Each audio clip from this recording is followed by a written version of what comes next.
Officers responded to this area about 4:51 a.m. A call went out regarding a domestic violence disturbance. Officers responded 4 minutes later and discovered a female in the front yard who ran to the officer's arms. The female collapsed and we discovered that she had been shot. Two officers began giving life-saving measures to her. She was transported to a local hospital for treatment, at which time the officers began receiving gunfire from inside the home that they were responding to. One officer did return fire while the other two officers evacuated the victim who had been shot. Again, she is receiving treatment now at a local hospital. This is a barricaded subject right now. Officers are attempting communication. Our hostage negotiation team is here. Our SWAT team is here, and we have a large contingent of officers here trying to bring a resolution to this particular situation. So this is an evolving situation. As you can see, we have the streets blocked off. In addition to that, we have what's called a shelter in place. We do that because it's not safe to get everyone out while someone is currently firing a weapon. And so we do a shelter in place. We use our PAs to tell everyone in their homes to shelter in place, stay still, stay down until we can bring a resolution. Again, this is still an active crime scene, an active incident. Our hostage negotiators, I've heard them just recently trying to make contact with this person to get them to put their weapon down and to come out peacefully. So that's all we know right now.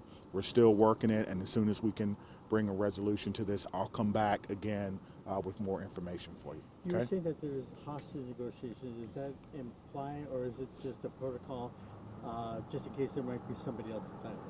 Well, we always try to negotiate when we can. We have a person inside, again, who's actively shooting, and so we would, of course, write a search warrant to enter. However, it is standard protocol to always try to negotiate with people who are barricaded. This seems like a very big police response. Absolutely. Very big for, it's serious, but why is it so big? Why is it so big? Well, you have someone who shot their partner. We have someone who's barricaded in a residential area where there's other people. You have someone who has shot at police officers coming to attempting to get help. And so we won't turn down help. We need as much police response as we can. We train for these type of incidences. These are coordinated incidents that our SWAT team is in command of now. And so we've turned over command to the people who specially train for this. And the officers, of course, because it's a residential area, we don't know if we would have to evacuate someone or move in. So yes. Were the officers injured? The officers were not injured. Being that it's a shelter in place, do you have an idea as to how big the perimeter is and who? I don't have an idea right now of how big the perimeter is, but again, we have, as you can see, at least 2 blocks that are cordoned off with the shelter in place. And so again, what we're trying to do is to communicate with this person and get him to turn himself in. I don't know the status of that, but I do know that they were attempting to make contact when I came to give you some information. Was Sir, it can you texted out to neighbors? Okay, I'm gonna go ahead and go. Can you clarify that? So how many officers first responded, attended to the victim, and then We had stayed behind? we had 3 officers who came. 2 officers attending to the victim.